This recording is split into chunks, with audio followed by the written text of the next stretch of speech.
Get ready to travel back to a simpler time with discos, drive-ins, and doobies. All right, who's in? This is the most fun you're ever gonna have. Really? Oh, yeah. Bitchin'. You are a bitch. I don't know why they don't just put record players in cars. You're not burning cheap gas in that car, are you? You are both so Be stupid. free and shake it around. That 70s Show, weekdays on FOB, with back-to-back episodes at 4/3 Central. I have the biggest hands in the That's world. it. Cut. Sorry, technical difficulties. We'll get to Impact in just a bit.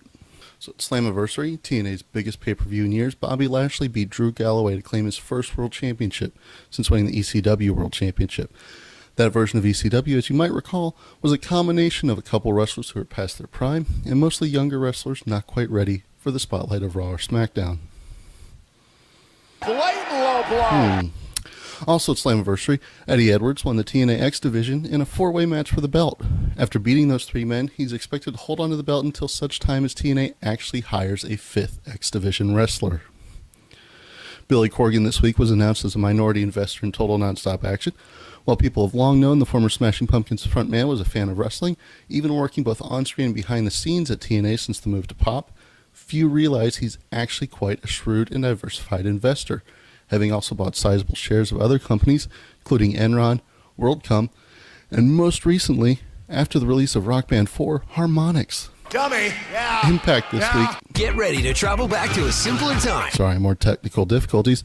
Impact this week experienced some major problems as the Pop TV feed was delayed almost 2 hours, which was filled with the same 4 commercials on repeat while fans waited for the network to fix things and get the show on the air.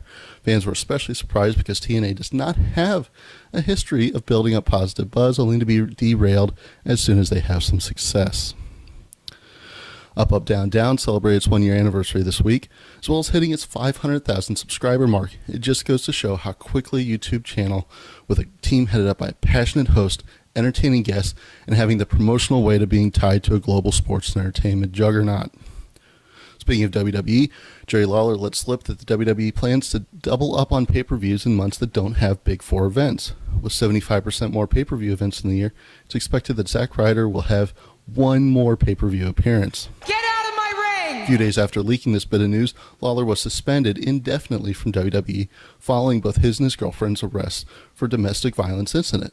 Details are scarce, but conspiracy theorists arguing that this was a setup are quick to point out that the man who bailed his girlfriend out of jail identified himself as Schmitz McMahon. Ring of Honor announced this year that after 2 years away from the arena, Final Battle will be returning to the Hammerstein Ballroom, because the way to brand your biggest show of the year is at a venue best known as being used by a company that went out of business 15 years ago. Get ready to travel back to a simpler time. Thank you all for checking out Too Late to Sleep. If I've learned how to do cards, there'll be a link to the Reddit thread right here. If not, check the description down below. If you'd like to check out the new Saturday sit-down series that we're doing here on Championship Beer, If I Figured Out How to Do Cards, there will be a link right here. If not, check the description down below. Leave me your comments. Let me know what you think. Join in at the Reddit Country Club thread, and there'll be some discussions to be held. Hope you watched the pay-per-view and enjoyed. Have a great time. Cheers.